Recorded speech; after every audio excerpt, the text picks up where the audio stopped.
Hi everyone, good morning. तो कैसे हैं आप सब? आई होप कि आप सब अच्छे होंगे। मैं भी ठीक हूँ। तो उठ गई हूँ, सुबह का टाइम है। मतलब उठी तो मैं 4:30 बजे ही, इस समय 5 बज रहा है। तो झाड़ू लगा ली, कूड़ा डाल आई। इतना सब करने में तो आधा घंटा निकल गया। और अब मैं जा रही हूँ किचन में। तो आ गई थी अपने लिए पानी गर्म करने के लिए। तो पानी पीऊँगी पहले, उसके साथ ही साथ मैं रख दे रही हूँ डिटॉक्स वाटर बनने के लिए। तो वही जो जीरा, धनिया, सौंफ और मेथी का पानी मैं रोज़ बनाती हूँ, वही पानी है। तो उसी को मैं रख दे रही हूँ। साथ के साथ बन भी जाएगा ना, तो थोड़ा सा मतलब गुनगुना ही पीती हूँ। एकदम ना तो ठंडा करती हूँ, ना तो एकदम गर्म मुझसे पिया जाता है। तो हल्का सा गुनगुना रहता है तभी मैं पीती हूँ। इधर पानी भी हमारा गर्म हो गया है। तो पानी थोड़ा सा ज़्यादा गर्म हो गया था, तो उसमें आधा गिलास मैं नॉर्मल पानी मिला ली।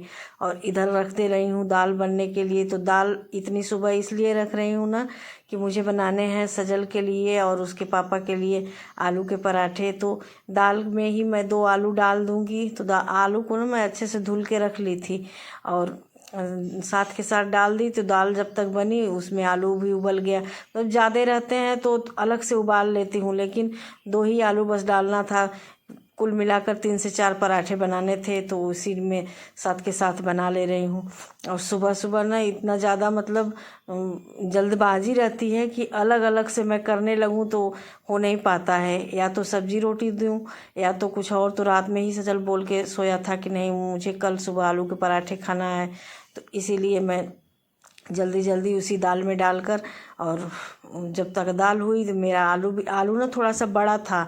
तो दाल होने में जितना समय लगा उतने में आलू भी अच्छे से हो गया था। तो साथ के साथ मैं उसके डालने के लिए जो भी प्याज, लहसुन, हरी मिर्च, धनिया जो भी था काट ली थी और तुरंत निकाल कर उसको मिलाकर फिर मैं देने लगी हूँ पराठे सजल को और उसके पापा को। तो सजल को तो थोड़ा सा अभी टाइम है जाने में, लेकिन उसके पापा 6:30 बजे तक ऐसे निकल जाते हैं। तो उनको ज़्यादा जल्दी रहती है। तो बस पराठे के साथ और कुछ नहीं दूंगी, चाय और आलू का पराठा बस यही देना है। तो देखिए हमारा एक पराठा हो गया। तो सजल के पापा एक से ज़्यादा वैसे भी नहीं खाएंगे।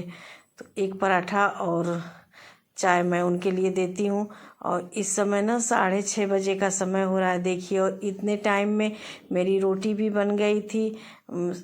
आलू का पराठा सजल और उसके पापा को बना के दे दी थी। चाय भी सबका हो गया था। बस अब एक तरफ मैं चावल रखी हूँ और करेले की सब्जी में छौंक लगाना था, तो उसको भी मैं छौंक दी हूँ यहाँ पर। तो करेले में ना मैं प्याज थोड़ी लेट डालती हूँ। थोड़ा सा मतलब करेला ऐसे भून जाएगा तो अब मैं प्याज डालती हूँ ना, नहीं तो उस तरह प्याज है कि जैसे जलने जैसा हो जाता है, तो अच्छा उतना मतलब टेस्टी नहीं होता है। और इस तरह थोड़ी देर के लिए करेले को ढक कर उसके बाद मैं प्याज डालती हूँ। तो मतलब प्याज थोड़ा सा ऐसे हरा हरा रहता है ना, तो तब करेले की सब्जी अच्छी बनती है। तो देखिए, तो डाल दी हूँ मैं प्याज। और इतना सब करते करते ना मेरा भी स्कूल जाने का समय करीब करीब पास ही आ रहा है। तो अब चावल भी हो गया था, बस अब वो स्लैब साफ करना है और पोछा लगाना है, यही 2 काम बचा है। तो फटाफट मतलब ऐसे समय रहता है तो और अच्छे से काम हो जाता है ना, आराम आराम से हो जाता है। लेकिन वही है कि 7:15 बजे तक या 7 बजे जो भी, जब भी मैं खाली हो जाऊं तो 7:15 बजे तो मैं निकल ही जाती हूँ। तो उतने टाइम के अंदर ही मुझे सारा काम करना रहता है।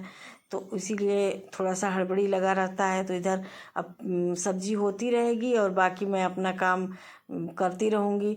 तो इधर स्लैब वगैरह जो भी थे साफ कर दी हूँ। हाँ, गैस का था तो गैस मतलब एक चूल्हे पे तो बन रहा है सब्जी। बाकी जो 2 इधर खाली थे उसको साफ कर दी हूँ। और जिस पे सब्जी है उसको मैं फिर अब शाम को साफ करूँगी। मतलब ऊपर ऊपर से किनारे किनारे से तो कर दी थी, लेकिन वही है कि अब सब्जी हटाकर तो साफ करूँगी नहीं, क्योंकि जल्दी भी थोड़ी है। और सुबह सुबह का टाइम जैसे ना इतनी तेज चलता है कि उसके साथ साथ हम लोगों को भी उतना ही तेज काम करना पड़ता है। जैसे जैसे घड़ी आगे बढ़ती जाती है ऐसे हड़बड़ी लगी रहती है कि समय हो रहा है, समय हो रहा है।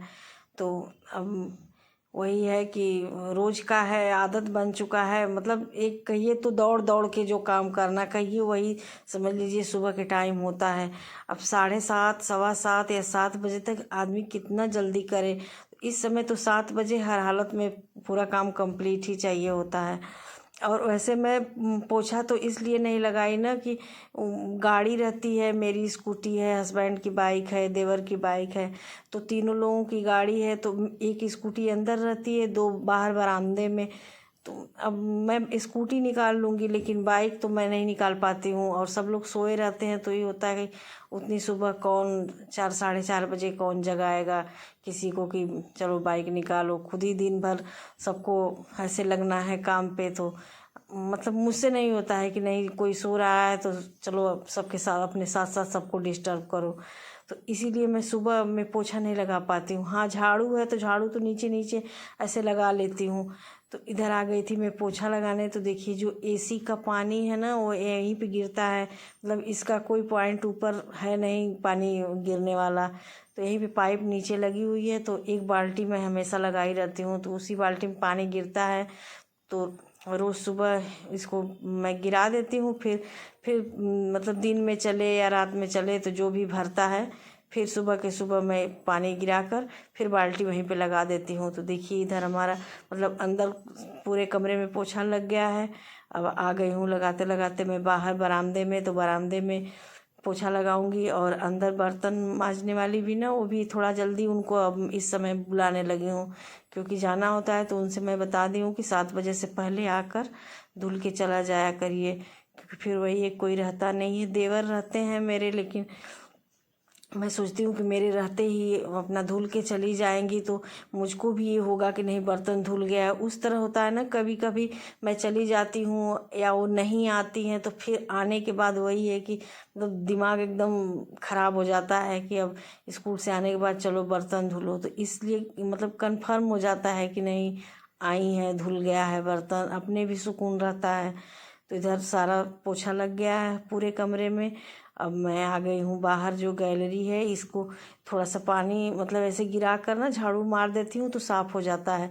तो वही जो पोछे वाला पानी था उसी को मैं ऐसे गिरा कर और एक बार झाड़ू मार दी। तो जो ये नाली है ना यहाँ नल के पास, ये थोड़ी जाम हो रखी थी, तो मतलब पानी पूरी तरह से खींच नहीं रहा था। तो वही मैं इसको देखने लगी कि पानी मतलब ऐसे जा नहीं रहा है, तो थोड़ा सा झाड़ू से ही मतलब कोई ऐसे डंडा वगैरह नहीं था कि मैं उसको उसमें डाल कर देखूं कि कहाँ फंस रहा है पानी। तो जब पानी नहीं उसका खींचा ना, तो मैं ऐसे झाड़ू से ही उसको थोड़ा सा ही हटाई। तो वही है कि जो धूल वगैरह होते हैं ना तो जम जाते हैं, और इसका इस नाली का स्पेस भी उतना ज़्यादा है नहीं, बस जितनी दीवार है उतने तक ही नाली है, बाकी तो बाहर ऐसे पाइप लगी है। तो थोड़ा सा मैं ही इसे टाल दी तो पूरा पानी फिर खींच लिया। और इसी के साथ मैं अपने ब्लॉग को यहीं पे एंड करती हूँ और मैं चलती हूँ स्कूल के लिए तैयार होने। तो आप लोगों को मेरा ब्लॉग कैसा लगा ज़रूर कमेंट में बताइएगा, मेरे चैनल को सब्सक्राइब कर लीजिएगा।